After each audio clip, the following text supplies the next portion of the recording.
Okay, I think we're live.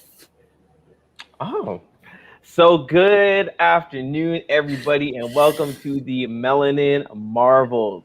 We are your hosts. My name is Adrian, I'm Anika. And I'm Divi. and today we are going to be talking about one of a cultural classic. It is Cinderella, but not the Cinderella. It might not be the Cinderella you may be thinking of. So I'm gonna throw it over to exactly. So I'm gonna throw it over to Anika to tell us a bit more about what Cinderella we're going to be talking about today. Okay, everyone. So we are not talking about Cinderella, aka the blonde-haired, white-skinned Cinderella, but instead we're talking about Without the ears. 1990. What was it? 1997. Let's see, 7. 97. Rodgers and Hammerstein's Cinderella, aka what a lot of us call Brandy Cinderella. So, a little backstory on this is that it was actually a made-for-TV adaptation of Cinderella for the Wonderful World of Disney, and an executive producer of this was Whitney Houston, and she also played the fairy godmother. And then obviously we have Brandy as Cinderella, and we had Whoopi Goldberg as the prince's mom, and Jason Alexander of TV's Seinfeld as his dad, and then the prince was Paolo. Let me make sure I don't mess up his name. Wait, is it not even written on here? How rude. I know his first name's Paolo, and he is a Filipino. So this movie has so much diversity. I think it paved the way for a lot of things that came after. Oh, and Bernadette Peters. She played the evil stepmother. Oh. So yeah, I don't know. Yeah, one thing for piece to clarify. So Jason Alexander played Lionel, was the assistant, the manservant of the group, and then Victor Garber played King Maximilian. Sorry. Yeah. Mixing it up here. I know it's like I don't know, maybe it's 90s humor or whatever humor it was, but I thought Lionel was funny. Yes. Oh my god. Okay, Greg says I have not watched the movie yet. What are you doing, Greg? We're not here to expose people. I don't know what that was about. But either way, so let's get going. So one thing we want to do is dive into some of the highlights of the movie. So throwing it to you all, what were your thoughts of the movie? I guess Anika, in your case, revisiting it, and then it was my first time watching it. Div, it was your first time watching it too. So we throw it over to Anika. Like, what were your thoughts, like revisiting this movie? Okay, so obviously I watched this as a child, and like it was one of my favorite things. But as I got a little bit older, I started watching Moesha, which obviously Brandy was the title person of that. But I remember as a kid, like I always knew Brandy and Whitney Houston because like we used to listen to a lot of Whitney Houston. But like to me, Brandy, I always knew Brandy through Cinderella, not through Moesha. Because remember, especially for us kids who were born in the 90s, like as a little girl, this movie I was the target audience. Moesha, that was going over my head. Like I was too young for Moesha at the time. So it was nice to revisit and be like, yes, this is my introduction to Brandy, really. Also, the music in this, love it. Love it. Impossible, favorite song. Oh my god, Kay, I was gonna say the same thing. That song. My second favorite song was the Stepsisters Lament. So like the song with the two stepsisters. Yeah, okay, I agree with you. My favorite scene was that Impossible song. I feel like it wasn't just about Cinderella's gonna go and like have her pumpkin and all this, but it was about her dreams and her hopes and how she's feeling and what she's gonna do. That was like by far my favorite scene and song in the whole film. Yeah, I love that song too. And I think it got a little deep for me. I always think I think I sort of like think an extra layer sort of deep unintentionally. But I think the one thing that was Whitney Houston said there is like, some folks are just like stick with their dreams without actually trying to live it. I was like, oh, Whitney, you hitting me right now, girl. Whew. What's the deep thoughts that you're giving the kids? But yeah, this was my first time watching it. I've heard about the movie for a long time, but growing up, like it passed my radar just because like I wasn't really interested in like the fairy tale pieces. So watching this for the first time, I was pleasantly surprised. I think similarly, I like the music, the soundtrack, all bops. And the choreography was amazing too. Like one of my favorite parts, I think two pieces in particular I really loved. One, man, Jason Alexander. Like, I love that dude in this movie. He was fantastic. And the opening, the scene with him announcing the ball, like I love that song. I love the choreography with that joint. But then also, I really liked the was it in the ball when Cinderella and the prince were doing their song, like the whole 10-minute song, and then the camera is sort of like rotating with them as they're spinning. Oh, so beautifully shot. So yeah, I my first impression, I loved the movie. Thought it was really good, especially at its time too. And as you mentioned with like the cast and the diversity, we need to have like a conversation about that. But yeah, I loved it. I thought it was great. After watching it, like because I had not watched it when I was younger, I was like, you know what, like a little girl me would have loved this. I feel like it would have impacted me a lot. Even now watching it, I was like why is this speaking to my soul? Like even like you said, Adrian, like that moment where she's like, oh, like lots of people dream, but they never do anything about it. Like I feel like even as young adults now, like that like hits you and you're like, oh, like it's true.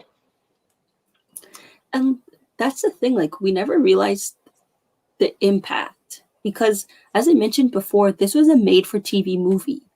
What other made-for-TV like World of Disney movies do you remember as a kid where it made it to VHS and where the character got its own doll? Like there's a Brandy Cinderella doll out there. And like it's more than, I feel like it probably blew up to more than they ever thought it would be. Because I remember being a little kid and I wanted that doll and I wasn't able to get it because it sold out everywhere. Oh. And like, who would think that? Like, not only that, but I feel like obviously I liked the Disney princesses, and Princess and the Frog came out when I was in high school and I was excited for it, but like something always didn't feel quite right, or like the excitement wasn't fully there. And I think now looking back at it, it's because I grew up having my first Black Disney princess. Like they kept saying like Tiana was the first Black Disney princess, but like now thinking back, it's like, no, Brandy was. And it's like, don't take that away from her. Mm-hmm. Not only that, but like I felt like we got a lot more out of this than we would have from Princess and the Frog, because she's a Black girl the whole movie as opposed to a frog for the majority. And this gave us a whole bunch of representation. In fact, like in terms of, we have Black people, we have Filipino people, her stepsisters, one's Black and one's white. Yes. The prince's parents, one is Black and one's white, and he's Filipino. I keep I don't know if you guys have seen this meme, but like I see it everywhere where it's like the casting director for this movie, like when people say, oh, color doesn't matter, like they're the only people in which like that was actually true. I posted that on the Melanin Marvel. Oh, yeah, okay, yeah. I think that's one thing I really appreciated about the casting too. To be honest, it took me a while because as soon as I saw the mom and the stepsister, I was like, wait, are they going to explain the story behind this? And they didn't, and I loved it. Even I think the whole thing really came across as like a play to me. And when it comes to like plays, a lot of the time, like you have the cast, you can understand, they just pick like the person who's like fits very well for it. And you're able to suspend imagination in order to sort of put yourself into the world. And I think in this case, especially comes to like how things are nowadays, to be able to sit down and watch it and be like, this is interesting. And then sort of let it happen and unfold. I thought it was very beautiful. I really enjoyed that. And I think as well, I think the fact that they didn't really feel a need to explain themselves, it was just, this is what it is. These are the characters and you love them and you come along with the ride for us. I thought it was very well done. And I think it's something that I wouldn't have thought would have been the case at the time. And I don't know if I just have like a skewed sort of perception of what was going on with representation in the 90s, but the fact that they did this was amazing. And I'd be really interested to know like what reception was at the time for folks, or if that was like a note. I know the multicultural piece of it was a big deal, but hearing about how folks' reception of it would have been very interesting. Interesting to observe or to watch. So, Anika, do you know? I don't know, like how it was received. Let me look it up quickly. While you're looking that up, you know what, Adrian? Now that you mentioned like you saw it kind of as a play, like now I'm like it's kind of like going through my head again. Even that scene where Lionel goes and tells everybody that the prince is throwing a ball, like I think we need to start a petition to get Brandy Cinderella on Broadway because it works. Like it would work. Mm-hmm. Everything, like that dance number alone, it would work. Everything would work. I'm pretty certain that I think from what shout outs to Shalina from the Everything 90s podcast, I'm pretty sure that not the original one, the one with like Julie Andrews, was like either shot as a play or was like staged as a play, if I'm not mistaken, or something similar to. So I think the elements, that's dope. It's a Broadway show right now. Perfect. Yeah. So like the elements of the movie, I think it shows that it is inspired through stage. Oh, okay. And I think when it comes to like even when it comes to how certain scenes were shot, you could see how like I remember a scene where like the prince was just like, I think he was like the focal point of the shot, but I could see that in the stage he would have been center stage with the king and queen at the side who would be coming in from like off stage to see him and talk with them. And I don't know how, because I never had this with a movie where I was just thinking, this looks like it's a play. And so I think it goes to show when it comes to the director and producer that they had that in mind, or that inspiration was just like very intentional with it. So yeah, I think maybe it's the fact that it's a musical as well. That's sort of But wait, Keke Palmer starred on the Broadway show. That's amazing. That's okay, cool. How did I not know this? So I found that apparently, which is I guess to be expected, that there was haters for this version of Cinderella before it even aired. So it said, just before Cinderella premiered in 1997, major outlets published their critics' disenchanted reviews that Cinderella's glass slippers are far too big for Brandy to fill. Or, to put it bluntly, the girl can't act. Or that Whitney Houston's fairy godmother was a frightening caricature, one certain to send the kids scurrying into mom's lap. A cobbled together Cinderella for the moment, not for the ages. Oh, I'm so angry right now. Like body temperature is rising. Oh my God. Haters. Also, I just can't believe that they would even say that about Whitney Houston. Like, someone else say something. I'm like, I need to cool down. See, they wouldn't say that now because when a person's dead, rest in peace, Whitney. When a person's dead, it's kind of faux pas to say anything bad about them. Yeah. I mean, when they say though, like her portrayal of the fairy godmother is gonna send children screaming, I feel like we know what that is, what the underlining of that is. Yeah, there's nothing scary about her performance. So you know what? Let's balance this out by talking about some of our highlight characters because Whitney's performance was something I really enjoyed Perfect. through it. I thought the only the only moment I could see I could kind of see where you're going with this was when she was like outside the door. She's like, "Are you gonna invite me in?" And then she just teleported herself inside. That's the only piece. I'd be like, okay, that's kind of weird, but She got it's magic. a fairy tale. She's got magic, it's all good. Yeah, but Whitney, I really liked how she was just like it's just like she was really comfortable in the role. She seemed like she was just herself in the role, having fun with it too. And I think she acted as a really good balance / contrast with Brandy. I will say, I get where Brandy was going with her Cinderella. It's like she's shy, meek. Like I get it, but it was for me personally. But that's a thing. That's a thing. So that also reminds me that with this Cinderella, okay, you know how more currently people are like, oh, like this character, like she's standing up for herself, she's smart, she's whatever, but it's nothing new because Brandy did that in this one. She's like, she wasn't about like just go to the ball, just get married or whatever. She's just like, well, what about me? What about what I want to do? What about how I think about things?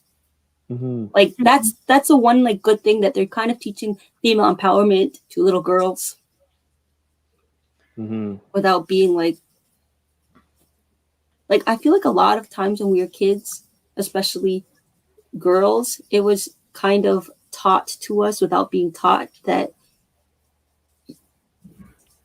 if you're pretty, you'd be the one that wants to be the princess and like to do all these things. But like if you have a mind of your own, you're kind of like not wanted or you're ugly or whatever. It's kind of like broke that stereotype. On that note too, like you were saying, like I'm just gonna call her. Okay, we're Brandy Cinderella. I was gonna call her Cinderella. Okay, anyway. Like on that note, like there was one line where she like after when the like stepmother yells at her for singing the song, and then she goes to like locks her in a room or whatever, and then she goes outside and like she's like talking to her dad, and she's like, "I can't stay here anymore. I deserve better." That line, I was like, yes. Thank you for saying that, because this is not just a story about a girl who wants to go to the ball. This is a story about a girl learning what she deserves for herself. And I was like, yes, this is fantastic. Yeah, I will say as well when it comes to Brandy, I liked. It's very easy for us when it's in a Cinderella piece to have Cinderella be very basic. Just as you're mentioning, Divvy, like, oh, I'm so sad. I'm here. I want to go to the ball. Woe is me. I lost my slipper. Oh man, couldn't find me. Like, but I think the piece that I liked was that one song that they're talking about, like her corner in her chair. On one end, I think the funny aside with that was as she was like building up to that song, I was like, oh, okay, she lived here before. Her dad probably has some like secret nook that she's gonna go into, and that's her secret place. Like, oh, this girl just has a corner and a chair. Oh my gosh, this is sad. But as she went in and just started like exploring like her imagination, the things that she dreams about, I thought that moment was like a really cool character piece of all the things that she wanted to do, imagine doing. I think that was a really good space for Brandy to sort of step outside of like the meek Cinderella to sort of like embody some of the things that she's imagining before she actually fleshed out to be Cinderella in the piece. So I thought that moment was a turning point for me.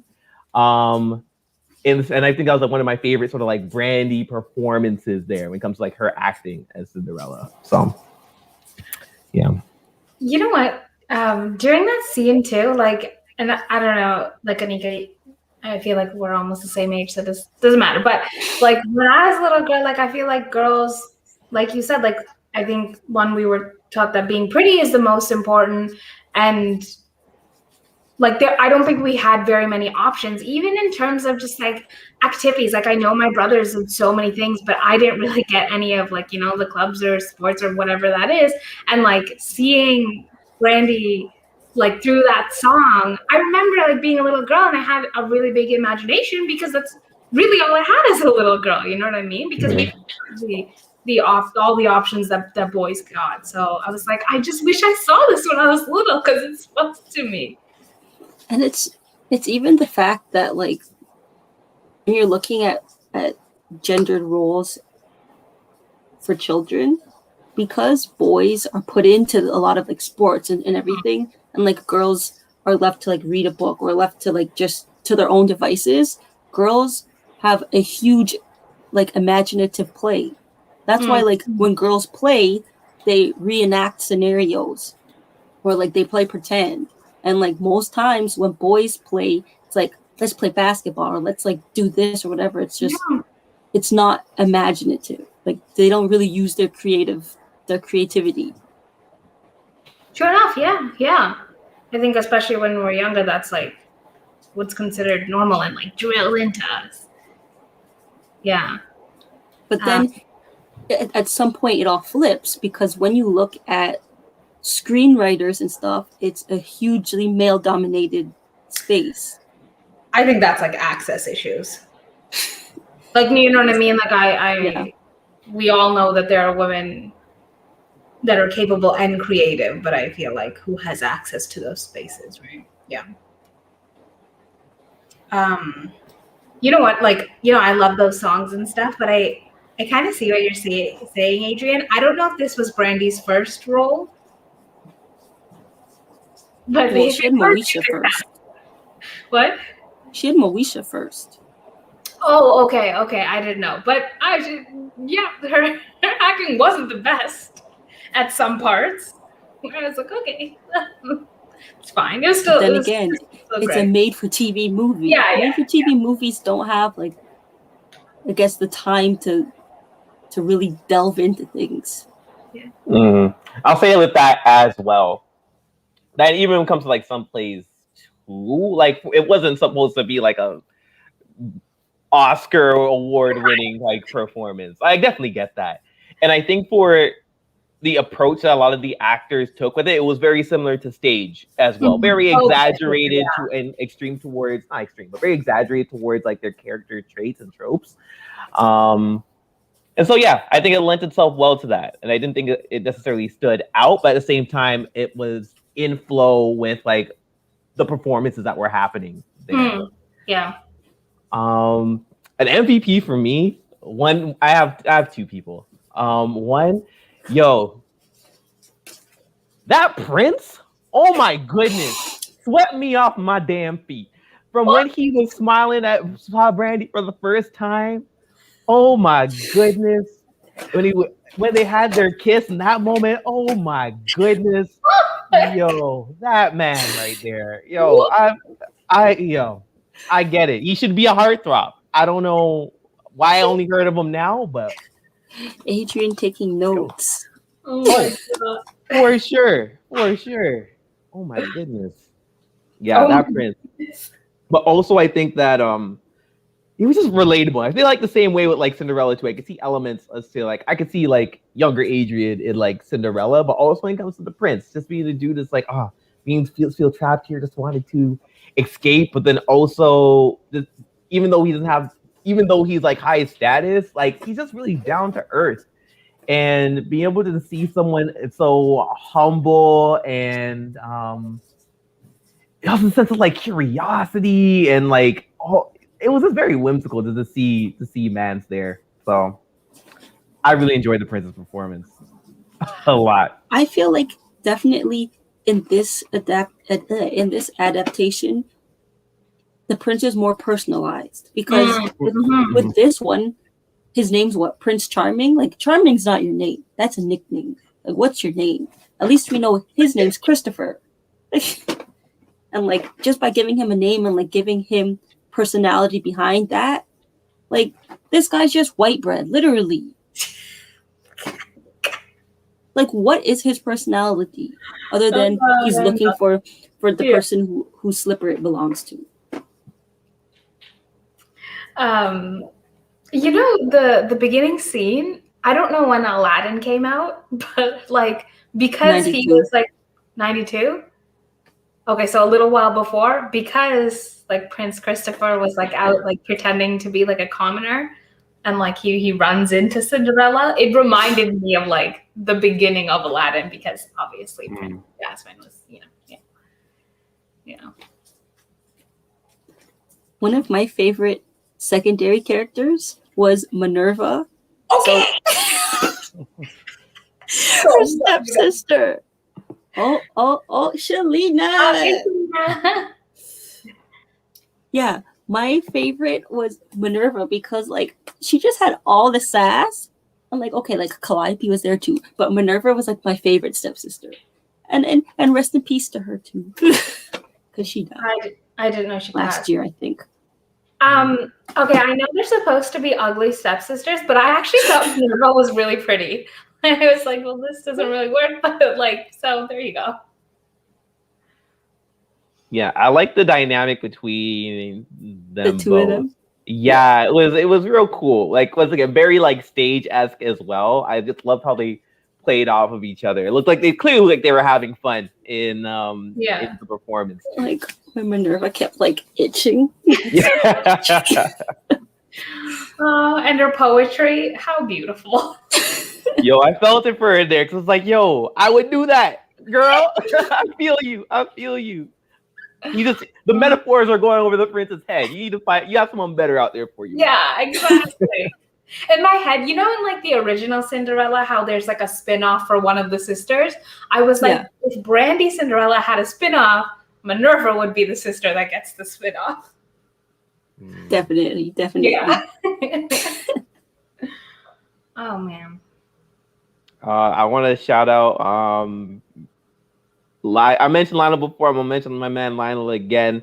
From the scene where he's doing the announcement to the footwork my man Jason Alexander had. Yo, I think it was so stage-like to see him just like tripping over himself with all those things happening for him doing his little tap number. Oh my goodness, him popping the bubbly. Yo, like Yeah. he stole the show for me at those paces, and that also was just like the quirks with him and the stepmother, who's also another person who I was like, performance-wise, I liked. Her. Yeah. I really liked it from the voice that she had. How she had some things she said like, yo, this is downright mean. But she was talking about what is it? I think it was the Cinderella was like, oh, but my father wouldn't imagine this for me. And like, well, your father's dead. I was like, Jesus Christ, your husband. Oh my God. She's a good actor. Oh yeah, phenomenal. Yeah. I really enjoyed her performance, and Jason Alexander, shout out.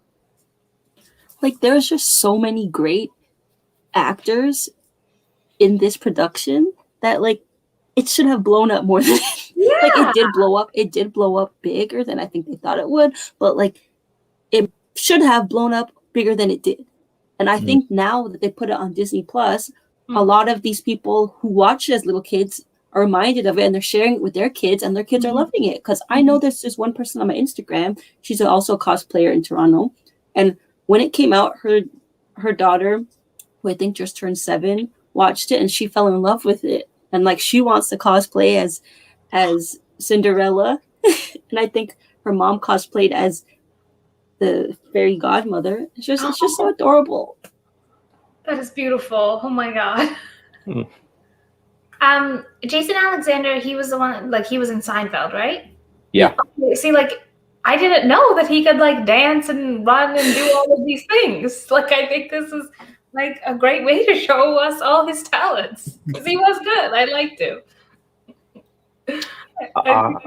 I think one of his like first lines, he was like, because he's talking to Prince Christopher, and he had just come back from his little undercover in the town, and he was like, if he wants to kill me, why doesn't he just run me over with his carriage? I was like, what?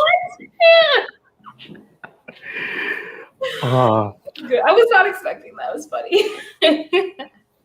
Yo, another shout out. Whoopi Goldberg. I loved Whoopi Goldberg as Queen Constantina. The one thing that stood out to me, on one end, just like Whoopi as like an actress as well. She knows what she's doing. I think like the little like the little squeaks that she has throughout. I thought those were funny. But also I thought it was really interesting the dynamics between her and King Maximilian, because in most of these cases, on most of these cases when it comes to like the fairy tale with the king and queen, I felt like usually you have the king who is very like things need to be done this way. You need to be married. You need to find this person. And then the queen's a little more like on the side, will say things here and there, motherly role. I almost thought the roles were kind of reversed here in a refreshing way, where she was definitely the more vocal one out of the two, and the husband was like, like he was kind of like going with the flow, but like being supportive of Prince Christopher. But I just loved that dynamic change, and I don't know if it was like intentional on the writer's end, but the fact that you have this royalty of like white man, black woman, to have a black woman like very vocal in this piece, but also like take like a leadership sort of piece in announcing the party, and also when it comes to like being very vocal about her intentions with Christopher, I thought it was really well done, without King Maximilian being like overbearing in his whiteness. So I thought that sort of relationship and how they played it off I thought it was well done. To that too, like I feel like there were a lot of moments where the king kind of, I mean, obviously, like Prince Christopher, he's like, oh, I want to fall in love like the both of you. And I feel like whenever he said those things, the response always came from his father, like talking about, oh, like, I don't know, he would say little things here and there. And that was nice. And I don't know, I'm sure for you, Adrian, like as a young man, like seeing that, like now, but even thinking about like, little boys seeing that, I feel like that's a good thing. I feel like a father-son relationship talking about like, oh, falling in love, like that's important. Oh, definitely. And like ideal world to be able to play that out and give like a bit more space for that. But I think for what it was in that relationship dynamic that you see there, as you're saying, Divvy, and well said too, like that's a very important dynamic for to be seen.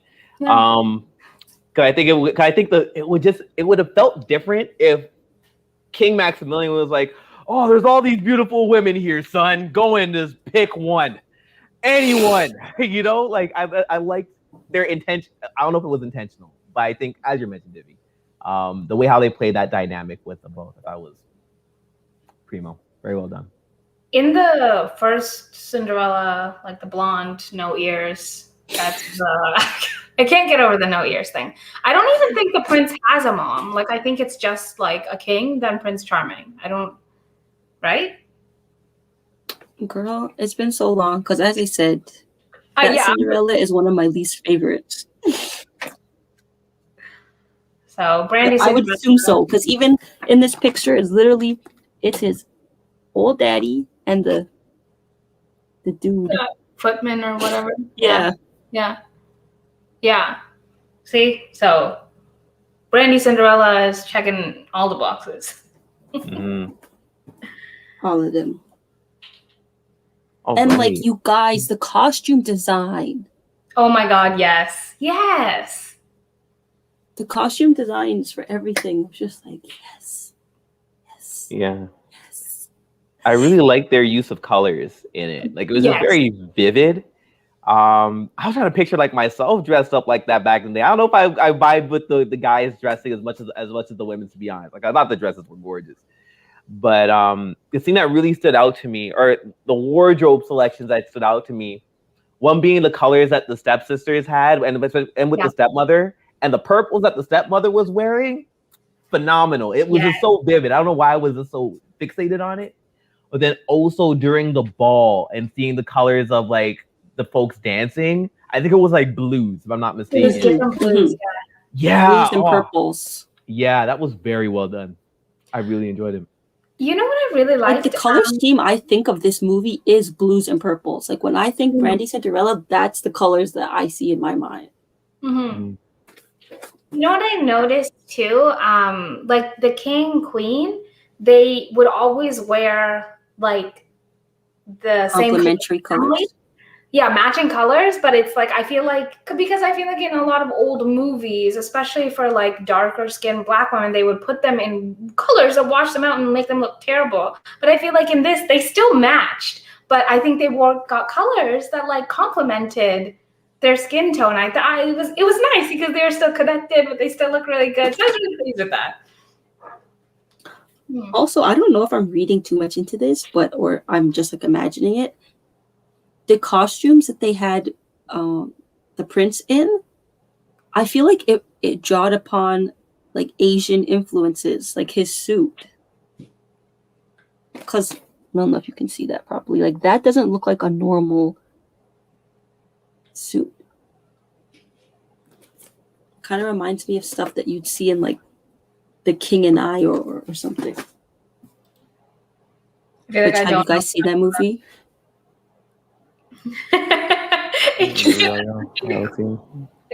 Well, hold up. Let me see. I'm gonna try something here. Yeah. Window. Share. I don't know if y'all are able to see it, but that's more of a side profile of the prince's wardrobe. I think I can kind of see what I think. You kind of see what you're talking about there. Yeah, no, I agree. Yeah, I think like what Aniko is saying. Yeah.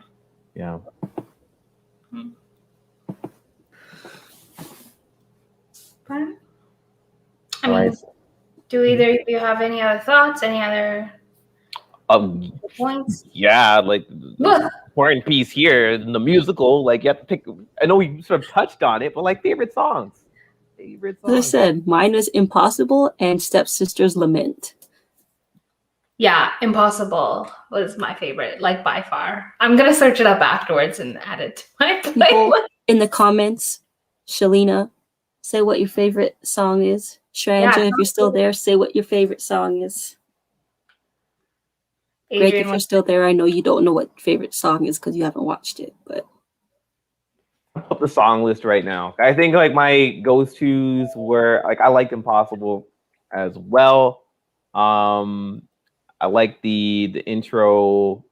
I like the choreography. I don't know if that's necessarily the song of like with the ball or like the choreography, the dance, and like the energy of that one. What else? You know what? I think the other piece there would be My Own Little Corner. I think those are my two. Yeah, that one was really good too. I agree.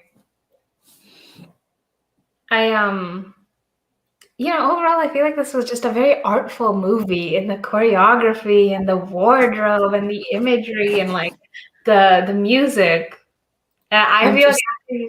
I'm happy that you guys gave it a chance. Did you think we weren't gonna like it? What?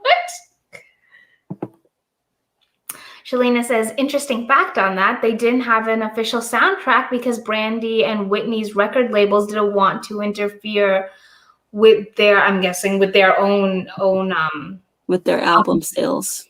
Yeah. Huh. So does that mean the film, like, it was a possibility that it wouldn't have been a musical? Is that what that means? No, it's just like, like for each film they'll have a soundtrack. Yeah. So for this movie there wasn't a soundtrack. So like you weren't able to go out and be like, can I have the Brandy Cinderella cassette or the CD? What? I'm flabbergasted. Oh my god. What? Wow. Could you imagine also for Brandy singing with Whitney Houston? When I was watching that scene, I was like, that is amazing. So I'm just sitting in my own corner when my mom sent me to my room. That's sad. So that's your favorite one, huh? Okay. Oh my god. Oh, also, so yesterday, actually, Brandy released a new song that is a part of the Disney Princess Celebration, and it's called Starting Now, I believe it is. Okay. It's on Spotify, so y'all can check it out. Okay. It's almost like we planned this. What a coincidence. Yeah, it's called Starting Now. And when you listen to it, there are a lot of nods to other Disney princess movies. And if you watch the lyric video, you'll be able to see what what each lyric matches up to, because like they put the Mulan and whatever backing it. Mm-hmm. Wow. You know what? Even all the magical scenes, I think they did a good job. I was like, you know, when she was like, when the fairy godmother was turning the pumpkin into the chariot, I was like, oh my gosh, that one was so like comparing it to what we have now. Yeah. It was so cringe because you just see like, obviously, this fake pumpkin, because you can tell it's not real. A fake Yeah. pumpkin like rolling. okay, like obviously not up to standards of what we have now. But then like when she was turning the pumpkin into the chariot, what did it say? Sorry, what did Shalina's comment? Shalina's favorite song is "Do I Love You Because You're Wonderful." Oh, that was a good one too. So when they were turning the pumpkin into the chariot, I was like, they're not going to show it because like this is, I don't know back then if they had all the CGI stuff, but they showed it and I was like, you know what, that was good. That was 1997 and that was good. So Sharan just says that she only just recently learned that Whitney Houston was originally intended to play Cinderella. That is interesting because Whitney's kind of old. Yeah, I was watching it at that time. Like she was kind of old to be playing that. Yeah. So I think I watched an interview recently. Shout out Shalina, Everything 90s podcast again. I watched an interview where they were talking about it, and yeah, Whitney was originally selected, and then she recommended Brandy, Brandy be Cinderella with the step in that she'd become the fairy godmother as well, and just like the sort of like mentorship that she sort of played in both like comes like the performances and when it comes to like the feel as well. Like Whitney really made that happen. So yeah, I think Whitney was also acknowledging some of what you mentioned. Like she was like, I think she was like 33 at the time, and so Jeez. I think on one end, I think not old. We'd just like to say. Oh, of course. By thinking, acknowledging, like she was probably selected because of like where her career was at the time, and that's a great opportunity. But then also her to say, you know, let me pass on opportunities to other folks who would be an amazing fit for this, and then seeing how that sort of act of kindness and support made the production what it was. So yeah, that's incredible. Before I watched it, I didn't know she was a producer on it. I think that's like Whitney is a producer on the film. Yeah, that's exciting. I think you can see that in the film. Because on the jacket it says the wonderful world of Disney and Whitney Houston present Rodgers and Hammerstein's Cinderella. Yeah, even when the movie starts, it says that. Yeah. Like, yeah. And then it says like executive producer Whitney Houston. So good for her. Because honestly, I would venture a guess to say that back then, that was not normal. So sad that like everything that would have been hers, which would be passed on to her daughter, is passed on to no one now. Because her daughter passed too. Why are you saying this as if I should know all this information? Because I thought you knew, Bobby. Oh my God. Oh, I did know. I did know that actually. Okay. Oh my God. That is sad.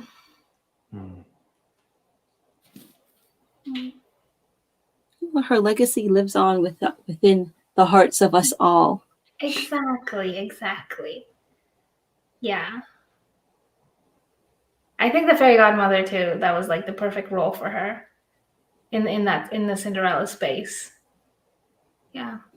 Yeah, because it's like the voice too. Like her or Brandy would never be able to play like the stepmother because their voice is too kind and too soft to be that.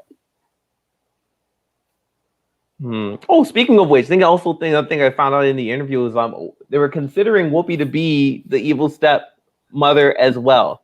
I could see that. Yeah, I can't remember why they chose Queen instead. I can't remember that, but I know that she was also being considered for that as well. I'm glad with how the casting like over at the end, how it ended up. I thought that was good. Yeah. But it was nice to be in this. Yeah, I think all in all, when it comes to it as like a movie, it's fantastic to see it gain relevance again of like being introduced to Disney Plus. Yeah.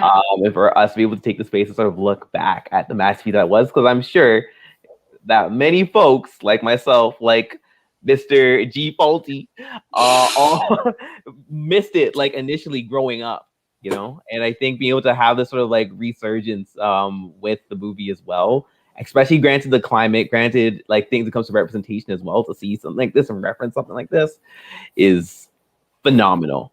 And I think one thing that came up in the interview as well is like Cinderella was Hamilton before Hamilton. I was like, yeah, you know what? I kind of see it.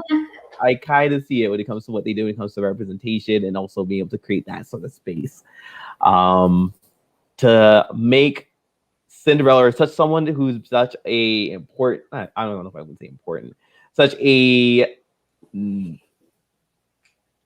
well-recognized fairy tale sort of person, be Black, is amazing for what they for the time in particular. So yeah, fantastic movie. Yeah, like how a lot of Americans are like, not my president. Well, that's how I am. Not my Cinderella. Oh, damn ears. They rectified the situation. They gave her a revamp, and currently she Wait, looks are you more... talking about? Are you talking about in the what's that movie? Wreck-It Ralph? No. Like if you look at all like the Disney princess lineup and you see Cinderella, she looks more fresher than this, and she has ears. Oh, they gave her ears. Yeah. Does she have earrings or just ears? Yeah, she has earrings. Because like in this, you think that like it's the headband with the little things at the bottom, which is a part of the headband. But in the revamp, she has the headband still, but those little things are her earrings on the end of her ears. That's hilarious. You know what? The only thing I miss from the like first like iteration of Cinderella, Gus. Yes. Okay, Jacques and Gus. Gus is probably my favorite character in like the cartoon Cinderella. Yes, because of his little tummy. Yeah, and he's always like running around being like Cinderella. I miss that. That's my highlight from that Cinderella. Gus and Jacques. Yeah, and running away from Lucifer. Yeah. I would have liked to see them in this one, but I mean that's a small thing. Oh, wait. They created the template for something like Hamilton to exist. Amen to that. Fair enough, yeah. And the mice were so cute. Yeah. Yes, they were. Yeah, they were. I have a little Gus doll. It's probably like, not a doll, it's like a plushie. Stuffy. Yeah. It's like my favorite. So cute. Cinderella from the 1950s. Man, that's crazy. And Snow White was even before that, right? Snow White was the first 1930s. Fun fact, in one of the Cinderella like stories, I guess, before they got turned into movies and things like that, for one of the stories, I think it's the Grimm's brothers stories, the sisters actually cut off their toes to try to fit into the shoes. Gruesome, but yeah, that's where the story started. Anyways, yep. So there you go. They cut off their toes and like the backs of their heels. Yeah. Oh God. Yeah. That's dark. Yeah. A lot of these movies, a lot of these stories are dark. Like The Little Mermaid, it doesn't end up with the prince, and she dies, and she becomes the foam of the top of the sea. She becomes sea foam. I have a collection of the Grimm's brothers stories. There are a lot of iterations of these fairy tales. Actually, I'd like to say that too. Cinderella, there's like a lot of different like narratives before they started becoming the movie, but I know the one that's like most credited for the Disney versions, or at least relate to. They talk about the Grimm's brothers stories. Hans Christian Andersen ones too are kind of dark. Mm-hmm. Ooh, okay, yo. So before we wrap up, I have some interesting, what would I call these? Fun, interesting facts about, Tidbits. yeah, about the movie. So building up on an earlier point that Shalina brought up, Atlanta Records stopped Disney from commercially releasing the soundtrack, deeming that it was too contradictory to the urban image that they wanted Brandy and her music to uphold. Those bitches. So interesting here, but however, it says like a rip of the unreleased DVD eventually made its way to the internet. So that's interesting. You know what? This is very interesting because I feel like for a long time the music industry, TV is everything. Shreya just says, "Did you guys know that they're making a new version of the Rodgers and Hammerstein Cinderella? Is this real?" With Camila Cabello. Okay, well, I don't know how I feel about all that, but okay. See how that goes. My thing is, can they just stop remaking the Cinderella stories? And like, I'm still waiting for The Little Mermaid. Like, when's Disney gonna? Oh my god, I am. It's already happening. Yeah. Yes, but when? Because it's been 2 years. Yeah. Oh, yeah. Okay, I vaguely remember this. Billy Porter as the, I guess it'd be Godfather. Hey. I'm excited about that. That's cool. That's cool. So with this whole like music thing, because I feel like obviously they were trying to define what black means then. And if Brandy is in this and singing about her dreams and imagination, I feel like, no, this is not what we want. That's I don't know, troubling and also reflective of the times. No,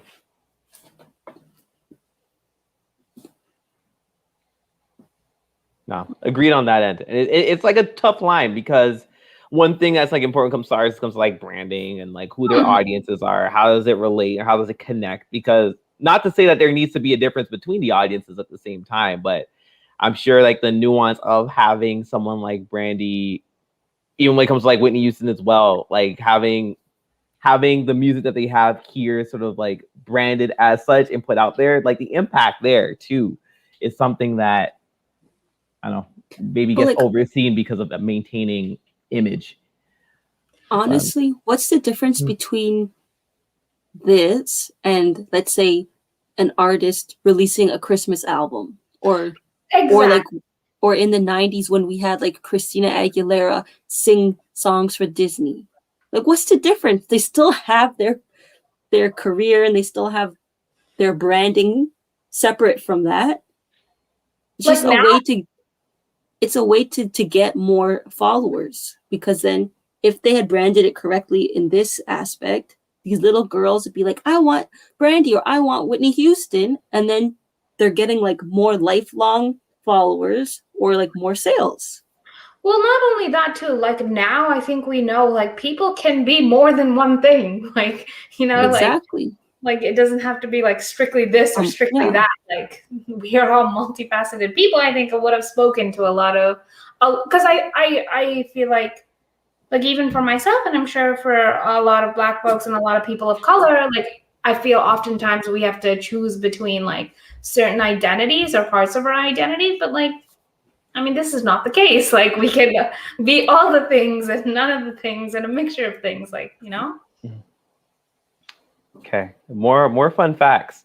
So at first, the executives of like the movie varied on the marketability of an African American Cinderella, and one other person who was suggested to be Cinderella was Jewel, but the producers never asked her, and it's likely, I don't know how, it says likely it's to avoid depicting Whitney Houston as the magical Negro in the movie. So it's interesting though, like despite the fact that like this was made, that there was still some conversations and questions about the marketability of like Brandy or a Black Cinderella working. So yeah, well, that was very interesting. Let me see. Whoops.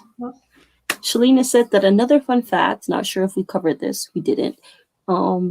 did we know that the songs in this movie were the same songs in the earlier Rodgers and Hammerstein's Cinderella plays and movies? No. So all of the songs were in the previous version.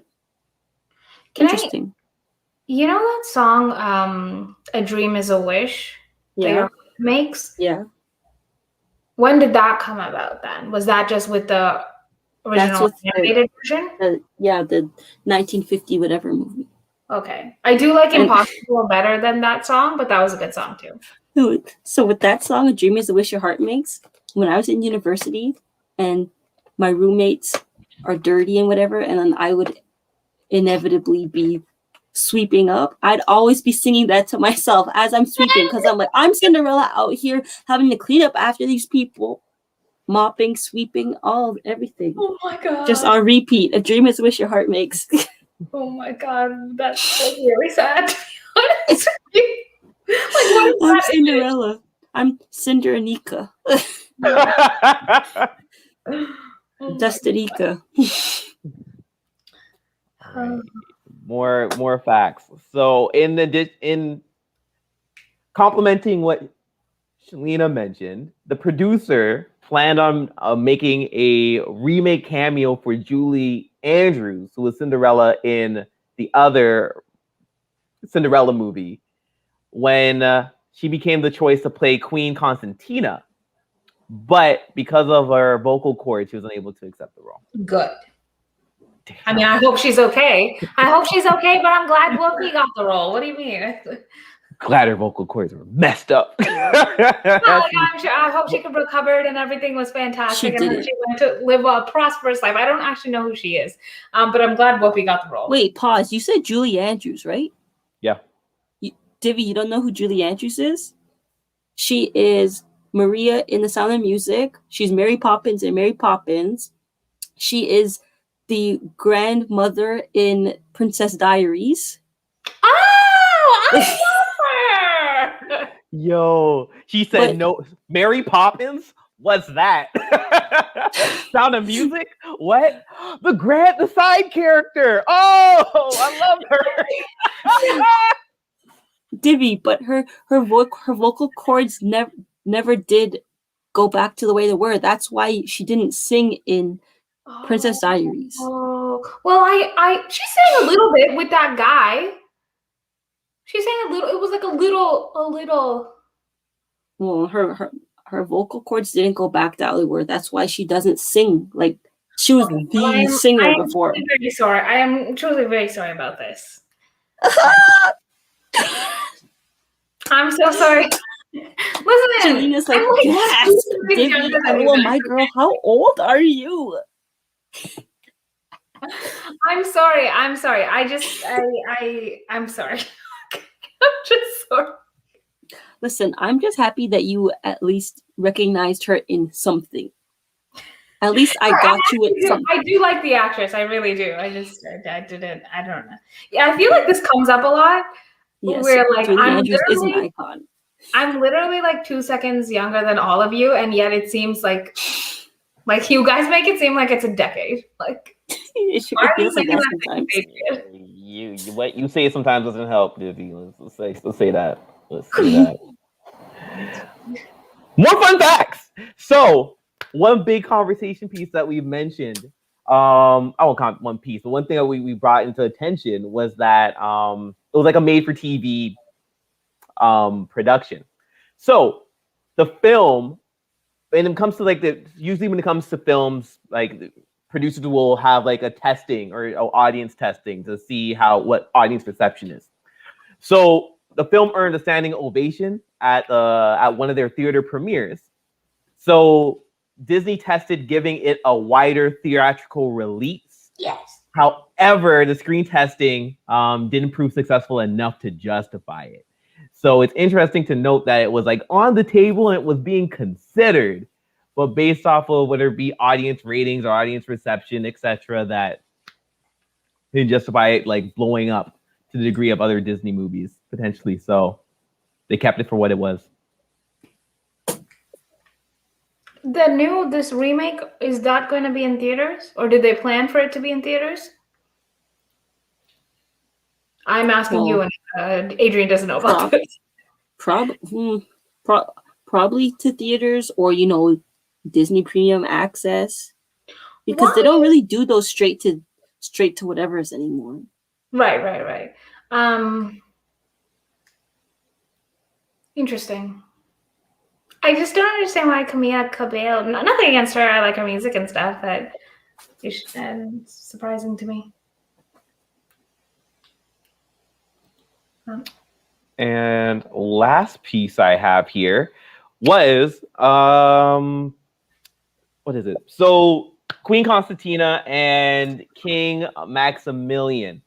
While it hasn't been stated in the movie as to how they got together and what their background was, Whoopi Goldberg and Victor Garber speculated that the story behind them getting together is a very similar story to how the prince met Cinderella. So they said that Queen Constantina had her own rags to riches story when she fell in love with King Maximilian, and they said that that framework was what influenced their performances in the movie.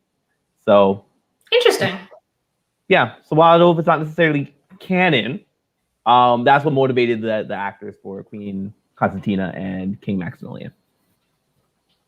I liked the dynamic. It was cute. It was funny. Yeah.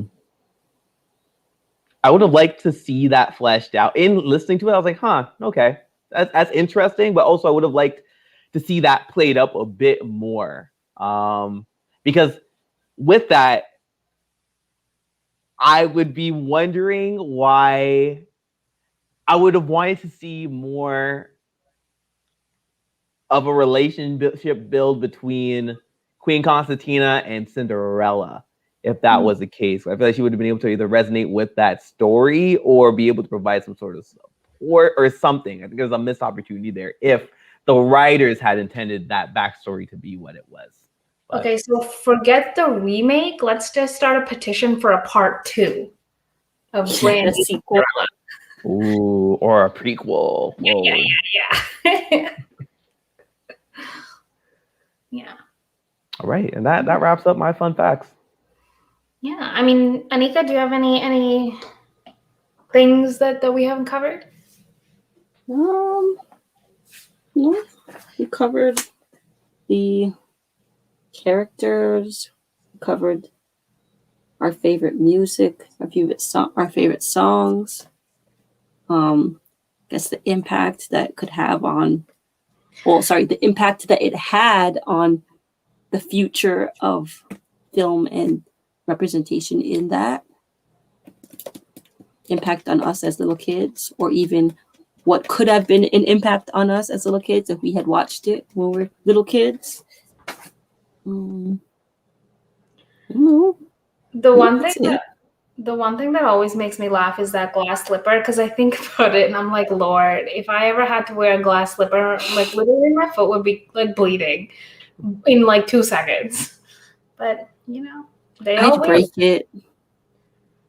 Can we just call it the elephant in the room? This is extra.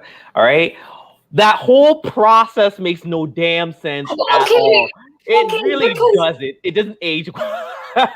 Statistically, first of all, literally, like very many women have the same foot size. And 2, a man going around asking to see your feet. I don't know about all that. Oh, I mean, I wasn't even talking about that. I mean, I was talking about the fact that this man clearly knows what Cinderella looks like. He's like, I need to test the foot of every woman in this village to make it work. Random white woman? Of course, there's a possibility. We got to try it out. You know what? Clearly, in this universe, there is no color. You can't tell the difference between white and black. Okay, so you're saying Cinderella looking like every other one of these women? I don't think Cinderella would be too happy about that. Okay, you know what? Even in today's world, what's it called? Blackfishing? Have you guys heard of this term? Yes. Where white women like literally like use like they'll change their hair, they'll tan so much, they'll put different color foundation on to look black. It's like an iteration of blackface. So I'm saying these doing a bunch of nonsense. So Oh my gosh. I'm imagining, this isn't good to laugh about. It really isn't. But what I'm picturing right now is in the case where folks knew what Cinderella looked like and everyone was just trying to like dress up like Cinderella and just trying to like make up all over themselves. And it's like, yo, how problematic Everybody getting would have that braids. been? Yeah. I mean, Oh, the whole like premise of the ending of each Cinderella movie, like, I mean, you don't know what she looks like, bro. I feel like everybody's always been like, yeah, at least give her if she had a mask on. right. I would have been like, okay. Girl had no mask, Yeah. you fully know her face. That like okay, if it was a masquerade ball, which I'm pretty sure was it another or a Cinderella story, it was a masquerade ball, that makes more sense because it's like, okay, she's wearing this dress, you know what color her hair is, but like you can't really know her face. That would make more sense. Yeah. But no.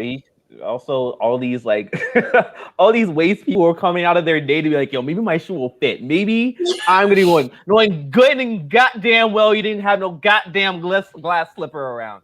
Oh my goodness. Oh my god. Well, or how everybody at the ball saw that it was Cinderella dancing, but yet nobody knew it was Cinderella dancing. Someone was like, she's something familiar here. Like, bro, what? Like, where are your eyes? No. Okay.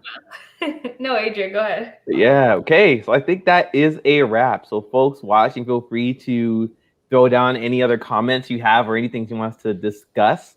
But until then, we're going to wrap up. So thank you for joining us today. If you're interested in following us, our shenanigans podcasts, and our social media, we got the solution for you. So if you want to follow us on Instagram, you can follow us at the Melanin Marvels. If you want to follow us and listen to our wonderful voices, you can follow us on YouTube at the Melanin Marvels, and also you can find us on many different podcast suppliers. So you can find us on Spotify, you can find us on Apple Podcasts, you can find us on Google Podcasts, etc. So feel free to check us out there too. So with that, it's a wrap. So take care, everyone. Have a wonderful day. Stay magical. We'll see you later. Oh, bye, everyone. Ciao. Bye.